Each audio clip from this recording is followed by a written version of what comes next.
kuhakikisha kwamba miundombinu inakuwa katika hali halisi. Kwa kushirikiana na wenzetu wa Azam wameweza kutusaidia kurekebisha miundombinu kwa upande wa taa, na nilivyoongea nao bahati nzuri sio yuko hapa, nia yake kuhakikisha kwamba ligi yetu haichezwi usiku kwenye viwanja vichache, viwanja vya Dar es Salaam, Dodoma, Ruangwa, Pwani, Tanga kule na Kagera. Nia yake na sisi ni kuhakikisha kwamba sehemu zote ligi inaweza kuchezwa usiku. Lakini pia kuhusu upande wa pitch, bado kunakuwa na changamoto zinajirudia. Tunaomba kidogo tuwe makini, tuhakikishe kwamba matumizi ya viwanja yanaruhusu muda wa kufanya marekebisho. Kwenye vile viwanja vyenye nyasi za kawaida kuna limit ya kucheza, angalau kwa wiki yatakiwa itumike isizidi mara 3. Lakini sisi unakuta kwa wiki na mazoezi yanafanyika hapo. Wale wenzangu wa club licensing, natoa wito kwamba klabu mwenyeji kama hana kiwanja cha mazoezi, angalau kanuni zifanye kazi yake. Lakini pia nilikuwa nasoma jana kanuni za mashindano ya AFCON. Wanasema timu zinazoshiriki kwenye uwanja kama itakuwa imecheza mara moja kwenye ule uwanja, hamna haja ya kusema kuwa familiarization tena. Hiyo siku moja iliyocheza kama ilienda kufanya training siku ya kwanza kwenye mchezo wa kwanza, michezo mingine sio lazima waende wakafanye pale. Kwa hiyo pia naomba kwenye miji ambayo kuna vilabu vya ligi zetu kuwe na viwanja vizuri vya mazoezi, visio kwamba viwanja vya mashindano ni viwanja vya kufanyia mazoezi. Natoa mfano huo, niliona klipu ya Tanga kule, baada ya uwanja kufungiwa, meneja anazungumza, na kweli nilimuonea huruma. Amesema kwa muda wa siku 6 mazoezi timu mbili, mwenyeji na mgeni, siku ya mechi mara 3, inazidi hata wiki. Sasa huo ni uwanja gani? Kwa nyasi za kawaida hauwezi kuwa bora hata siku moja. Kwa hiyo nadhani kwenye mikoa ile ambayo ina timu nyingi, tuhakikishe kwamba kunakuwa na viwanja vingi vya mazoezi ambavyo vinamilikiwa na hizo timu, sio kucheza kwenye vile viwanja vya mechi. Hili tutalisisitiza sana na wala hatutakuwa na aibu nalo, kwa sababu ligi yetu inaangaliwa dunia nzima. Wanapoangalia tunawacheka majirani zetu kwamba wanacheza kwenye ligi ya viwanja vya brown, wakati sisi tunapenda tena kwenye brown. Hapana, sitalikubali hilo, na kamati zangu zisipofanya kazi taangalia jinsi gani tuwapate watu kwenye kamati ambao watatoa. Mwenyekiti wa kamati ya club licensing wa Matondo yuko? Mwalika. Karibu sana. Nadhani umenisikia vizuri. Bodi ya ligi muwawezeshe hao watu, lakini pia kule kwenye vituo tuwe na wataalamu ambao wanatupa ripoti. Twende mbali kwenye viwanja vya mazoezi. Tunakutana mara moja kwa mwaka, kwa hiyo tunapokutana hapa lazima tuzungumze mambo yanayotuhusu sisi kwenye ligi. Ili swala miundombinu nadhani ndio changamoto ambayo tunayo sasa. Tutajitahidi, lakini nashukuru sana baadhi ya halmashauri zimeweza kujitahidi kufanya hivyo. Nitoe rai bado halmashauri nyingi ziweze kusaidia, lakini tutajitahidi tukutane angalau na waziri anayehusika na dhamana ya halmashauri hizi, tuangalie jinsi gani tutashirikiana naye ili kuhakikisha kwamba halmashauri zinatusaidia katika jambo hili. Nisichukue muda mwingi, niguse mambo machache sana Jingine ninaona ni suala la mambo ya utawala wa mpira wa miguu na mafunzo. Niweze kuwashukuru wenzetu wa Tanzania Olympic Committee kwa kuweza kuzalisha wataalamu wa utawala, lakini pia nishukuru upande wa TFF Secretariat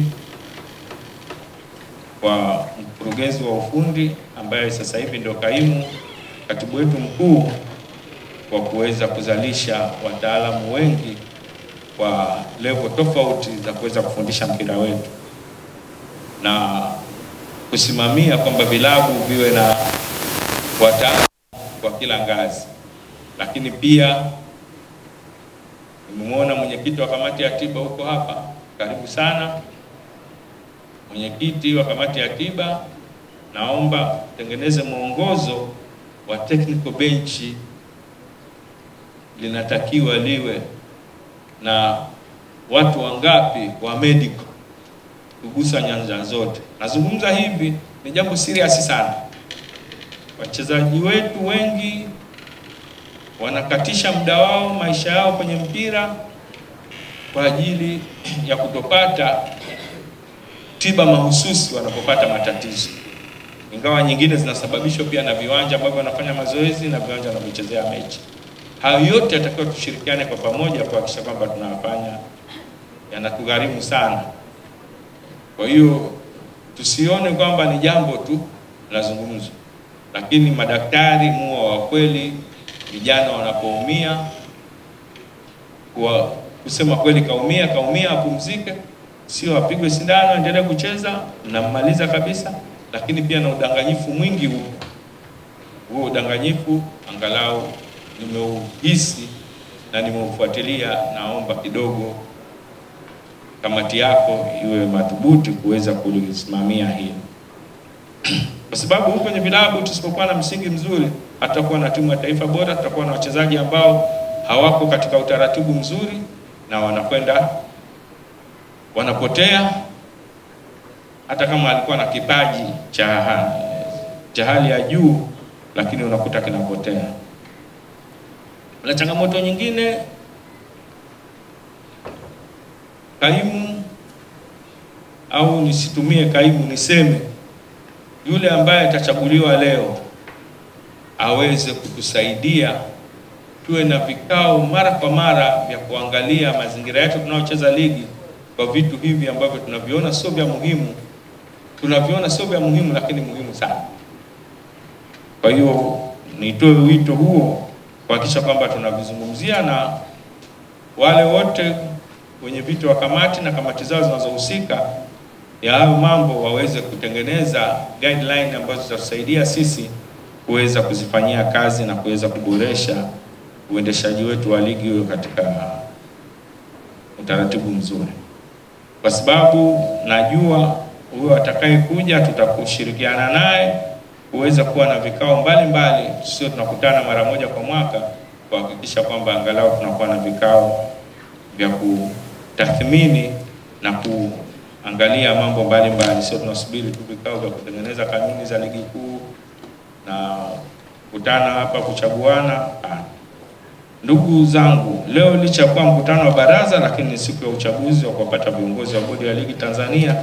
Hivyo nitumie fursa hii kuwatakia kila laheri wagombea wote waliotangaza nia na nyadhifa mbalimbali zilizotangazwa katika na kamati ya uchaguzi ya TFF. Rai yangu, tumetoka mbali mpaka tumekuta tunakaa hapa tunasherehekea ligi yetu kuwa namba 4. Ni ushirikiano ambao TFF inaupata kutoka kwenye bodi ya ligi na ushirikiano ambao bodi ya ligi inaupata kwa TFF. Kwa hiyo ni warai tuwe makini, usisikilize jambo lolote wala hisia, tuache urafiki. Atakayechaguliwa leo kwa nafasi yake anakuwa makamu wa rais wa TFF. Nileteeni mtu ambaye ni makini, independent mind, ambaye atashirikiana na nyinyi, atashirikiana na mimi. Msiniletee mtu ambaye atakuja kuvurugana na mimi, na bahati mbaya nikisimama kwa misimamo mingine nasimama katika utaratibu ambao na wote wanaogombea ni ndugu zangu na nimekaa nao na wajua, tuko pamoja. Siwezi kusema lolote kwa sababu na nyinyi mnahisia kama mimi nilizonazo, mnamjua nani ambaye anafaa kufanya kazi na Karia, nani ambaye hawezi kufanya kazi na Karia. Naomba mniletee ambaye anaweza kufanya kazi na Karia. Tusije tukapelekana nyuma huku. Na sasa hivi nitafanya kazi kwa mbali, wenyewe mtashirikiana pamoja nyinyi. Katikati hapa kuna maneno yamesemwa kwamba bodi ya ligi wanaelekezwa na president, wanaelekezwa na nani? Naomba mtuletee mtu ambaye hatapokea maelekezo hata kama ni ya president ambayo hayako kwenye kanuni, hayako kwenye utaratibu. Anaweza kumwambia president no, lakini pia asikubali akafungua mlango akaletewa ushauri kutoka nje. Na waomba kabisa, mimi nawapenda na upenda mpira, muda wangu nitakao kuwa kwenye mpira nataka niondoke au tuondoke na wale ambao tutakuwa tuko pamoja katika generation yetu, watu waweze kutuzungumza hata kama hatuko duniani. Tumepitia vipindi vigumu. Ni vipindi vigumu tumepitia, na niliwaambia kwenye mkutano mkuu, ni kama chuma kilipita kwenye moto au dhahabu imepita kwenye moto ili iwe bora zaidi. Kwa hiyo tumejifunza. Sasa kule tulikotoka tusirudi. Tunapokaa hapa sisi tuna timu 4 group stage, sisi tuna timu 4 kafu. Tutakapokuwa daraja limevunjika, tutakuwa tuna hayo, tutarudi, tutalia na kusaga meno. Mimi niwaombe, niwatakie kila laheri. Mimi niko pamoja na nyinyi kwa kuendeleza mpira, siko kwa ajili ya maslahi ya mtu yote. Na nadhani wengi mnafahamu. Wengine mmenitengeneza, wengine nimepita kwenye mikono yenu, na niliko hapa yatakiwa mjisifie kwamba mmemtengeneza kijana, amekuwa hapa na akaja akasimamia taasisi. Mumlinde, mumsaidie. Asanteni sana, niwatakie kila laheri mkutano wenu. Mwenyezi Mungu awabariki. Crown Media. Hapa ni nyumbani.